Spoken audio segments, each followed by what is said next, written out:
So we are continuing the discourse of before, so it's possible to mark the segment. And regarding trajectory real-time tracking, it's also possible to track any kind of device. For instance, the system can receive trajectories and data collected by the mobile phone can be tracked, can be collected, and so you can have along a path, a geographical path, the value recorded and measured along the path. So it's possible to track this to mobile device, onboard unit, for instance, those of insurance that are installed in the machine. So it's also possible to install BD2 device that send the data to the mobile app, and from the mobile app to the system, or to track the PAX counter data. So if you have a mobile sensor in general, so if you have a box, a mobile sensor, they can send the GPS information with attached some values. So it's possible to do it track of any values. Real-time tracking is also viable. So you can see the movements of the people or the buses or the mobile phone multiple track at the same time. This is the track for the mobiles. So you see different arrows colored with different, with darker color if they are faster.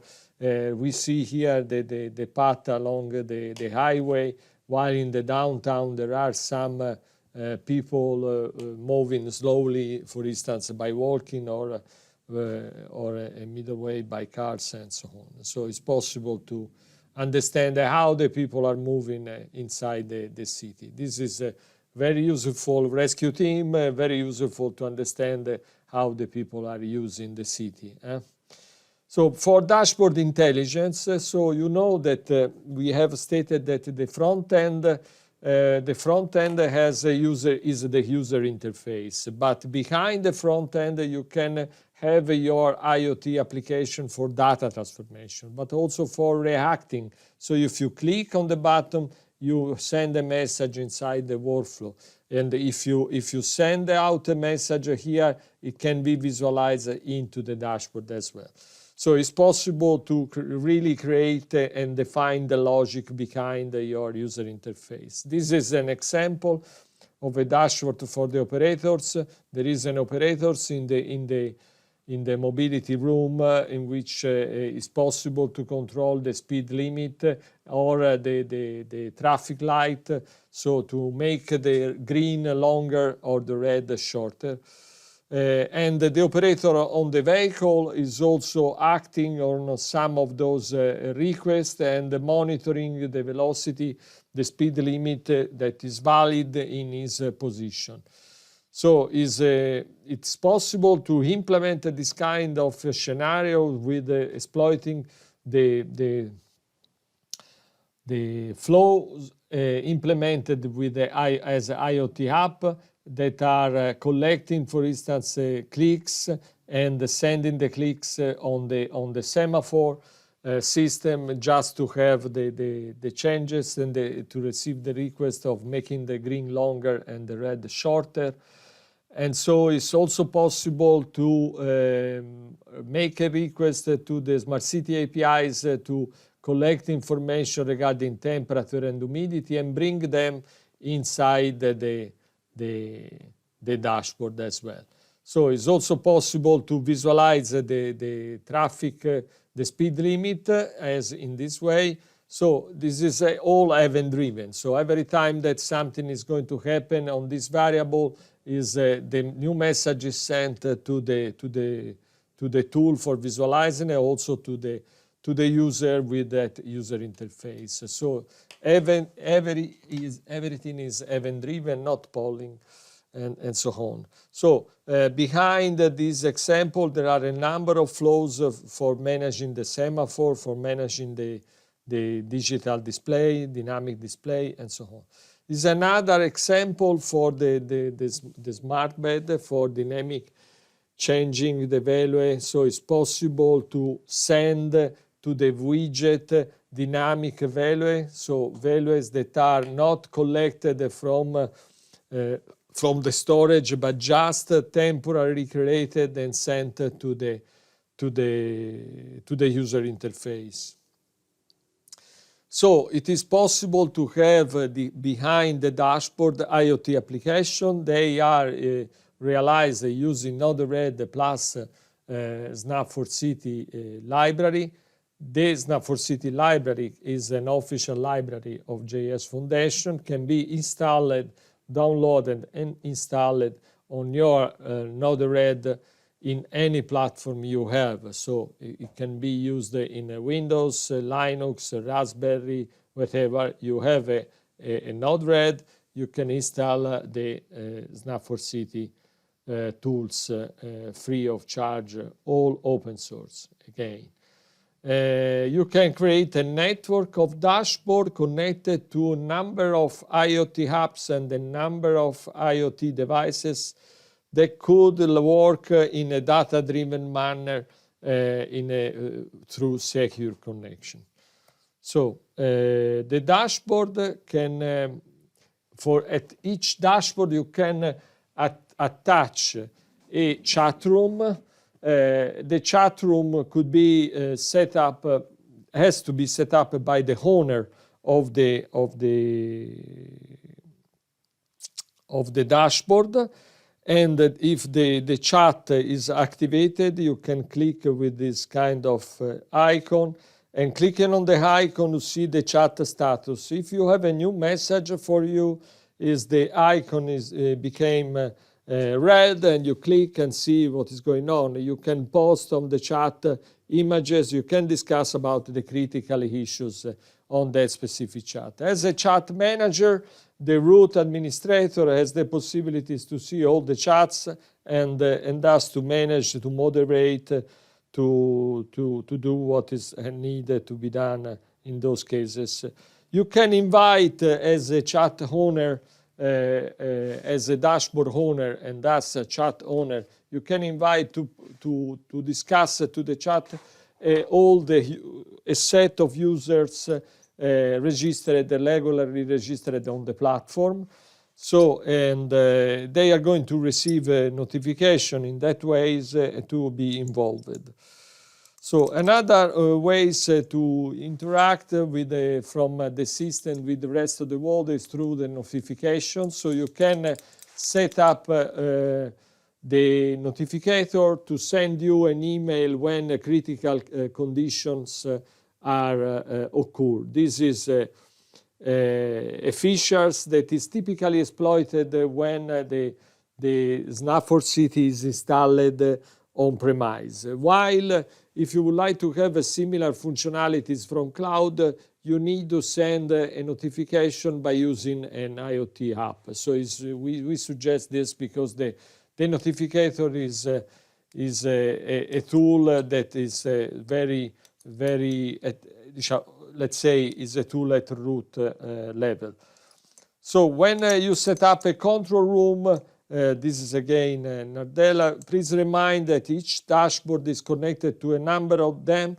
Behind you can have IoT application. You can set up a funny and nice control room like this. You can even enjoy to use the touch screen for a situation room, and you can have different kind of views for technical aspect, and you can connect your activity with the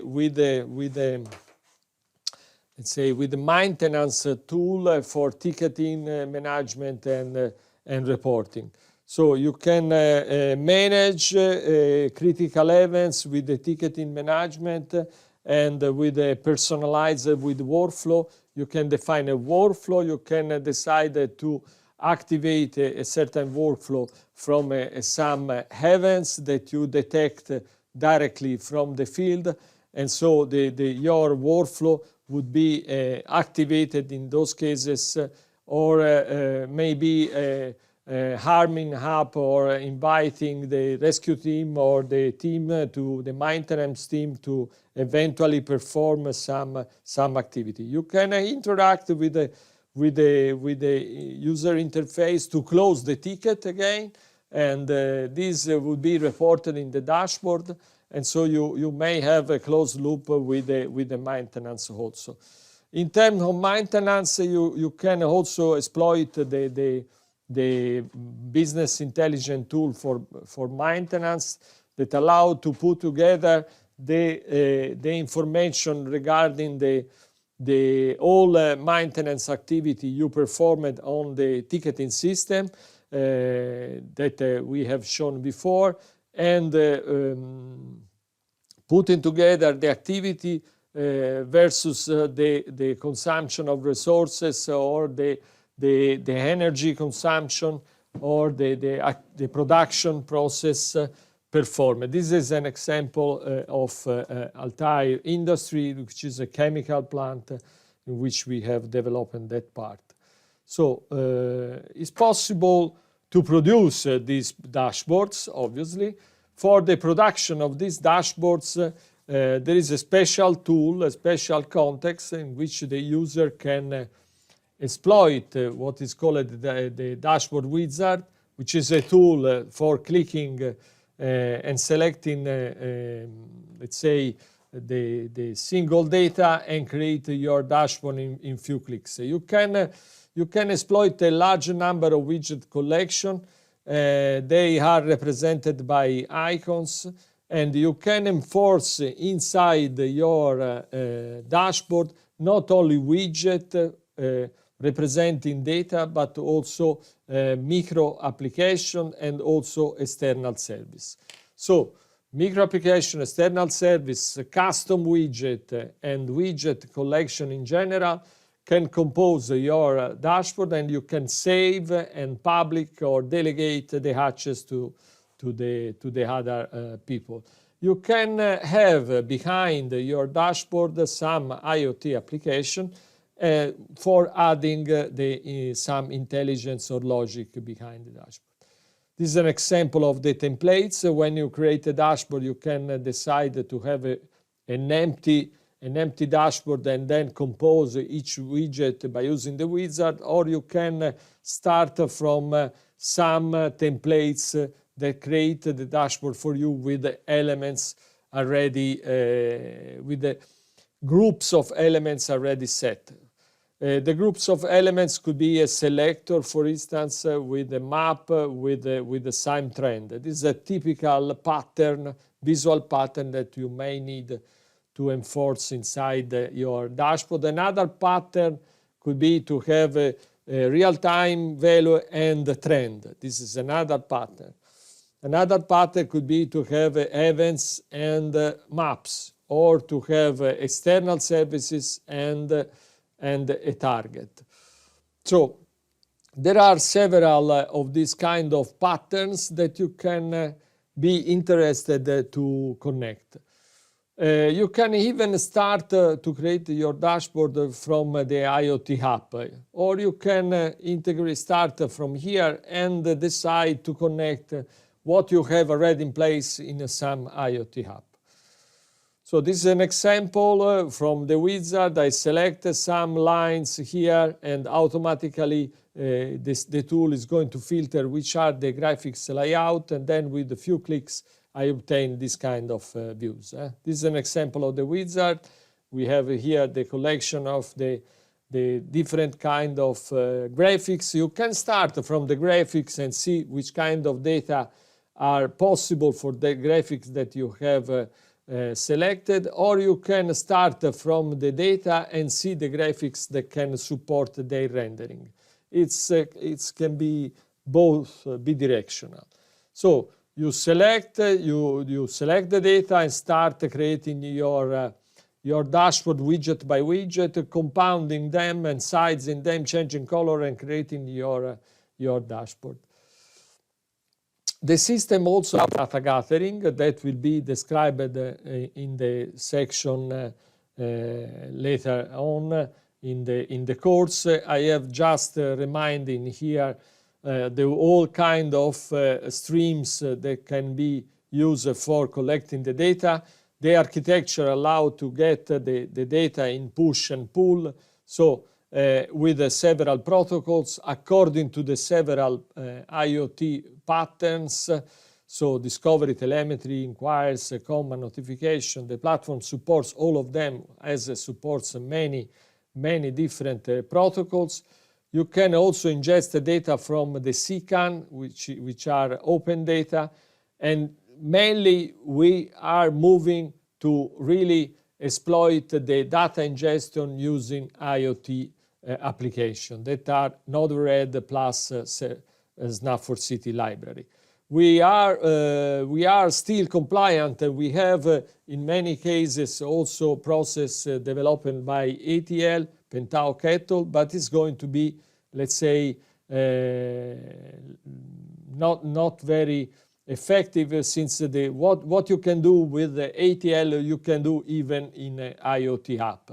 In addition, the IoT app can work in an event-driven manner, while the ATL are typically good for batch processing. So the ATL is probably something that technologically speaking is getting more obsolete in this period. So it's possible to acquire data from web scraping, so grabbing data from some web portal.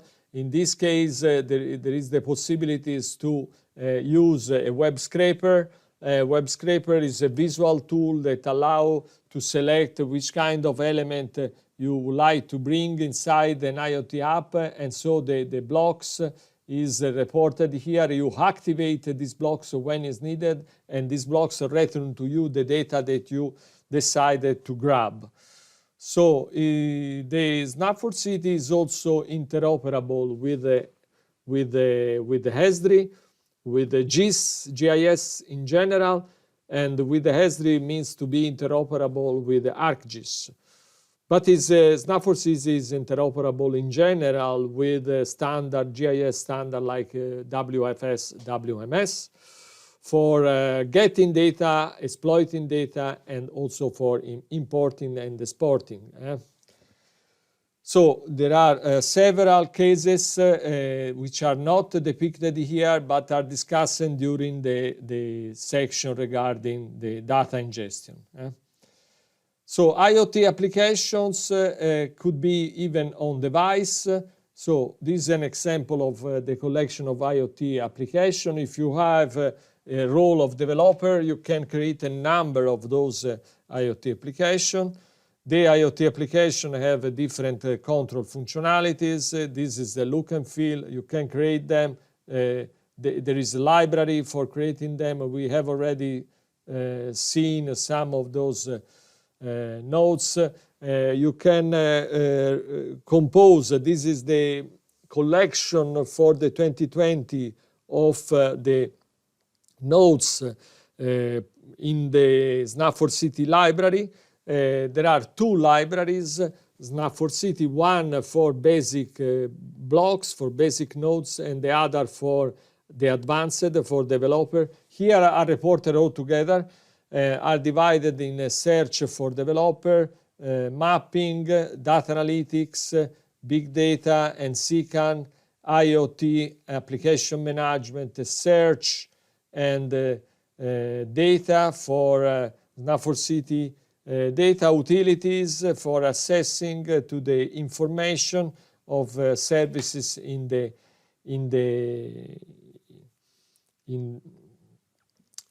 the map, like routing or performing picking from a given place or performing other functionalities that are very, very relevant. It's also possible to get the KPIs, save and load the KPIs, to interact with dashboard, interact with the Sigfox channel, interact with the fireware Orion broker, or social aspect, or to log eventual information and so on. You can act on maps, and we suggest also to install other widgets such as those for managing tools like MD5 or XML or Base64 that sometimes are used to decode the data coming from sensors and so on. Okay, this is another kind of broker. So in Florence, this kind of facility has been used for creating, for ingesting data for irrigator, but also for assessing the quality of transport system. In Antwerp, it's been used for the PAX counter management. In Lonato del Garda, it's been used for managing the smart parking. So it's possible, it's very flexible. The IoT app can be used for many different purposes.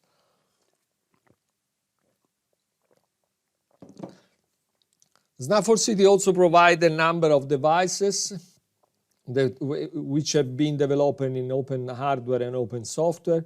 Why we develop also device?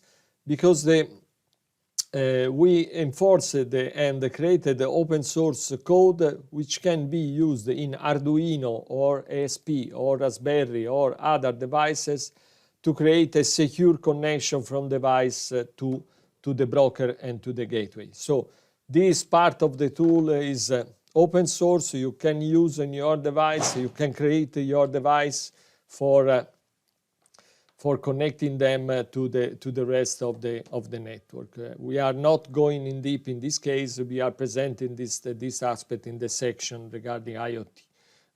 Some of the agreement that we have also used a device from other team like Arquino from CNR or others device.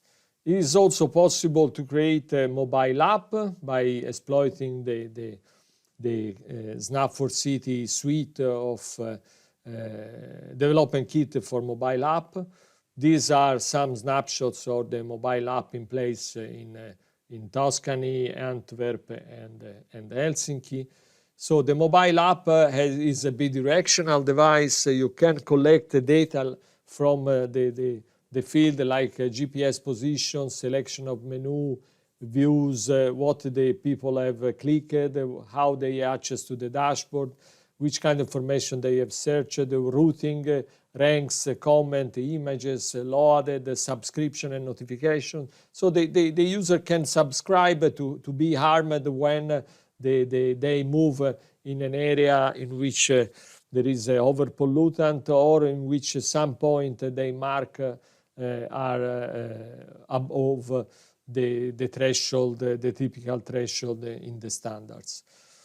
So according to the data collected from the app, a number of information can be derived, like people trajectories, which are the hot place, which are the origin destination matrix, the flows of the people, the most interesting topics, what they are mostly interested in because they click, the most interested point of interest, you can see at which dashboard they have accessed, and so on. You can also send on the app suggestion, engagement, and notification and see if they accept or not this kind of stimulus.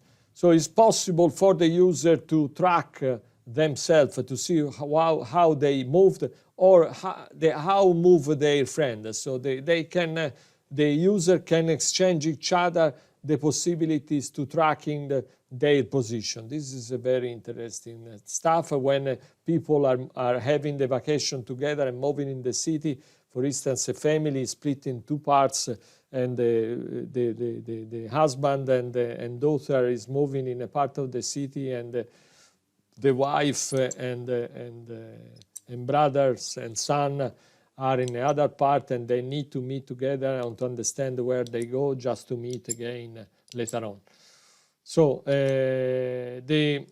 The system through the app allow to analyze the user behavior for collecting profiling, to understand how the city is used, who has been moved, when has been moved, how the city has been used, what they have seen, where they have been, they like to go, how they move, which kind of transport system, and so on.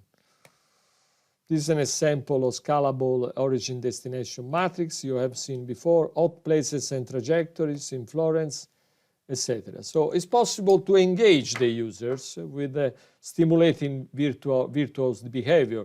For instance, we can understand how they move. If they move through a public transportation or a private transportation, you can push them, you can stimulate them to change the transportation means, or to go in an area with less crowded people, to avoid them to stay in an area or to stay in a queue to wait for a museum, while there are other occasions to be exploited in the city. So you can identify what they do, where they are, and stimulate them with some message, and which can really activate and improve the business in the city. We have tested these functionalities of engagement and stimulus with a main public company, main company for at the national level for mobility, that is Bus Italia, that belongs to Ferrovie dello Stato Group, and also with the C-City Nord, which is another big company for public transportation for buses. In these cases, we have pushed the people in advance for changing behavior, and we verified that the behavior has been changed, and granting them with some awards when a change of behavior has been done. So the different bonus and awards have been provided in two different occasions, in advance in some cases, and once detected the changes in other. So the platforms also support data analytics and big data science. So in terms of data analytics, we think that we are far beyond the classical big data. Big data analytics means to understand the social context and exploit semantics on top of predictive, diagnostic, descriptive, and data quality activities. We add to this stack also not only big data and semantic computing, but also machine learning, geospatial reasoning, sentiment analysis, simulation and what-if analysis, text analysis, visual analytics, microservice scalability, and engagement analysis. So a lot of other functionalities are added on top of the classical big data stack. So in these slides are examples for data analytics regarding resilience, mobility and transport, environmental, user and social, and generic data analytics. I am not going to read them. I am going to show some of the pictures recalling what is going to be described in the section of data analytics in the course. So this is a table with a lot of mapping, with the mapping of data analytics provided in Antwerp and in Helsinki, and provided for different kind of users, city official, ICT official, developer, and so on, and the main data sources. Data analytics means prediction for traffic flow, parking status, environmental alarms, air quality, people flow movements. This is an example of free parking with the parking predictions, or flows, origin, destination, what they do in the user behavior analysis, clusterization of user behavior in the city with different kind of trend during the day at the same color, correspond to the same behavior along the 24 hours. It's interesting to see how the people use the park in Cascine Park in Florence, going there only in the middle of the morning and the middle of the afternoon, but not staying there for lunch, while there are other areas with movida or other area more crowded in the morning, such as the railway station, obviously. So this is to understand the trend, the typical trend is a way to also make a prediction, identification of anomalies, because if you have the classic trend, you can identify when the trend and the prediction is going to go, and the actual value is going to go out of the bounds that you can imagine to have in that, for that specific access point in that specific time or that specific day. Again, for the traffic flow, it's possible to have the traffic flow reconstruction, so to estimate traffic density for each segment, exploiting the value for the single sensor, origin destination matrix, different kind. We can also make a simulation demand and offer of mobility to see how the present offer for transportation could be satisfied by a certain demand that could be simulated, generated, or can be extracted by census data, for instance, or by some critical cases. If you are going to open a new stadium in a certain part of the city, and you are going to have 30,000 people moving at the given time in the given hour, you need to understand if the public transportation you are going to arrange is enough or not. So this is a tool that could allow you to get some answer on this case. So routing, multimodal routing is also another tool. So you can create some barriers here in the map and see what is going on if you would like to pass from this point to this point in the presence of that barrier. So the barriers means to have that road blocked, and so you need to find another path, and the tool, the router, can arrange a dynamic routing according to your blocks, and each user can define scenarios for blocking, and the scenarios for routing can be saved and changed with the other people. This is for Helsinki, other maps, detection of anomalies in the accidents. In Florence, what if analysis, we already seen, prediction from Twitters again, early warning, sentiment analysis on Twitters. And so Snap4City is also a tool for Living Lab, for collaborative work. So is a performing tool that allow to create an environment for exchanging data, exchanging experience. So we have already seen this information before, the issues regarding Enol, and you can do self-assessment for each step you do in the system.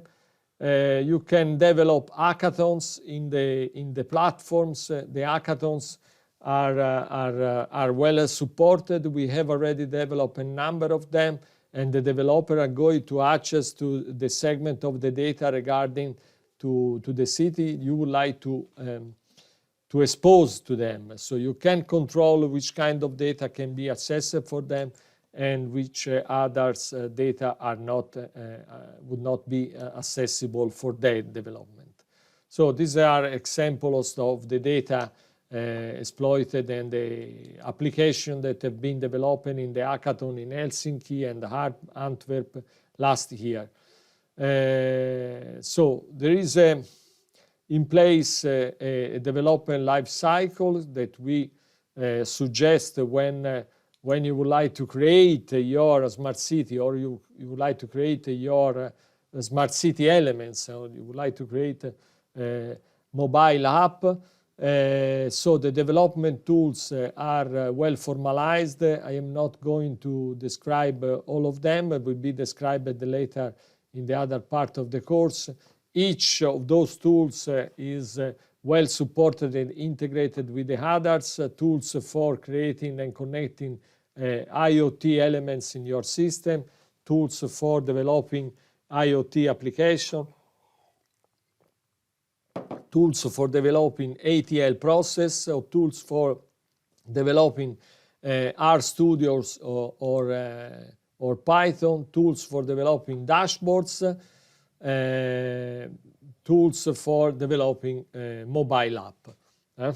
So the whole system is GDPR compliant, so you can really develop something and upload the content, and the content is going to remain under your control.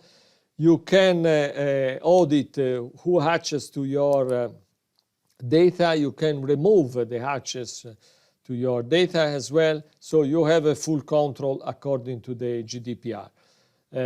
You can, for each service and data type, you can control. You can see who hatches to the dashboard. You can decide to give the hatches to a certain dashboard, to give the hatches to a certain data, to a certain sensor in IoT data, and so on. So you have a fine-grained access and control to all the data. The information is saved encrypted, and the user information is decoupled.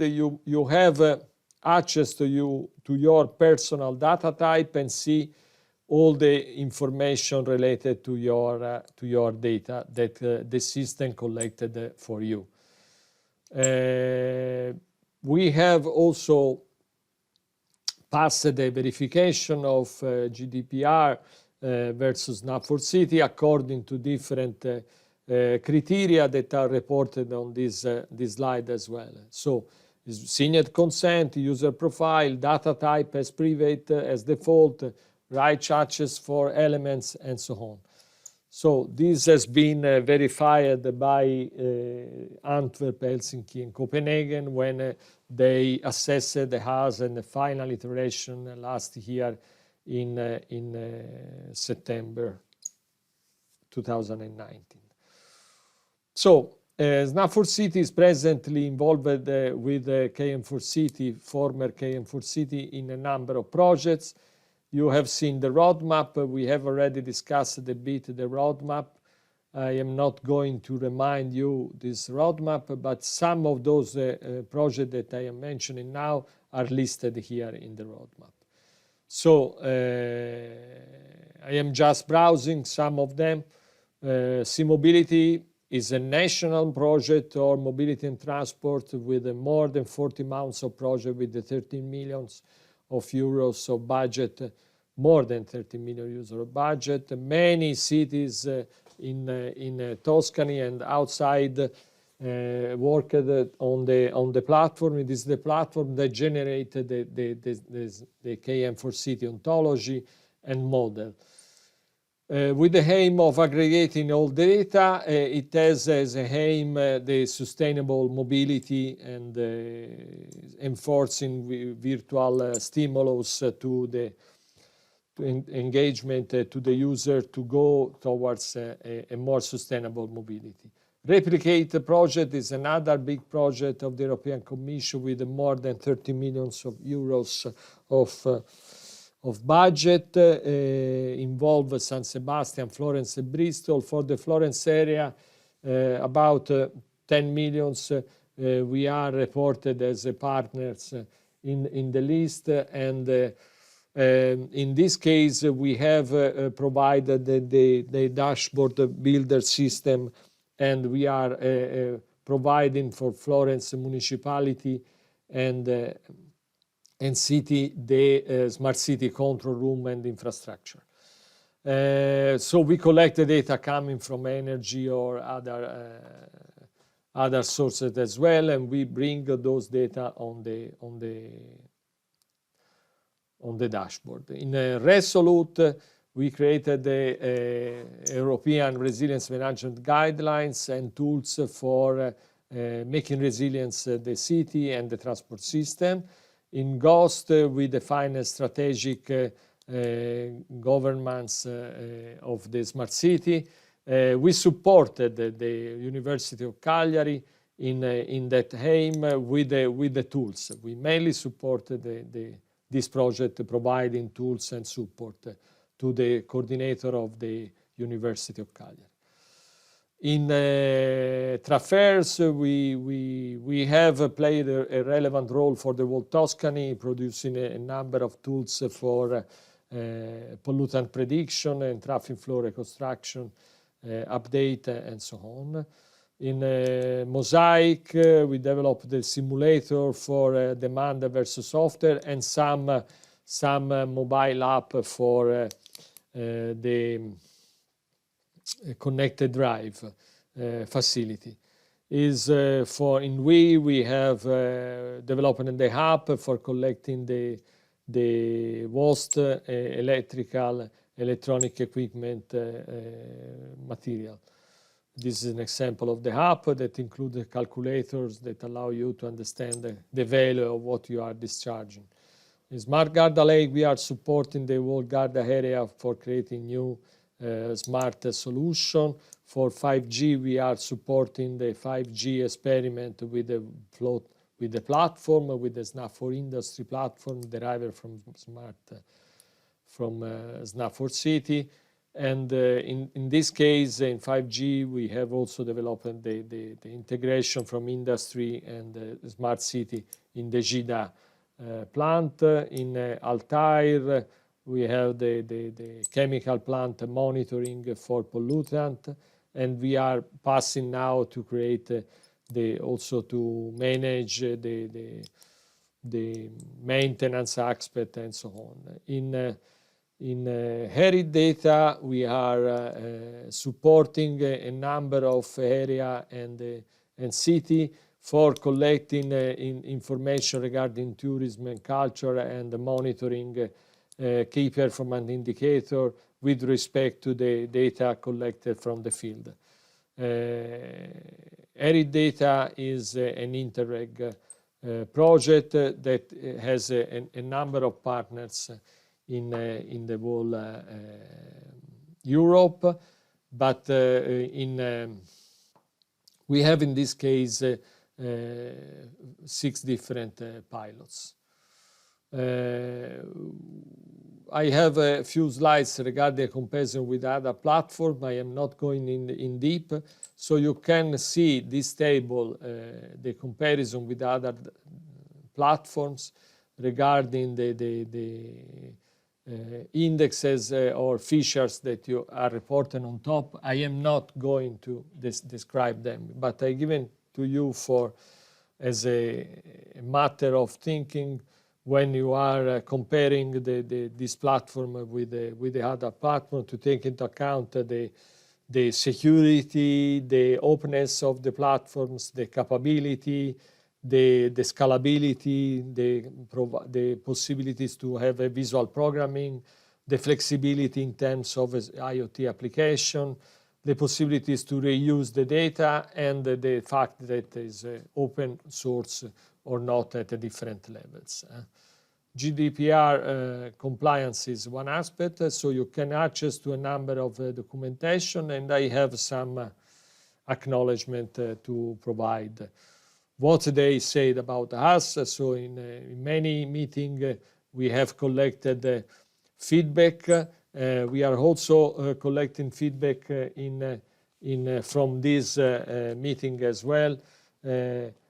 So we would like to ask you to fill a questionnaire at the end for providing feedback, mainly at each kind of section, just to vote if the section is good or not.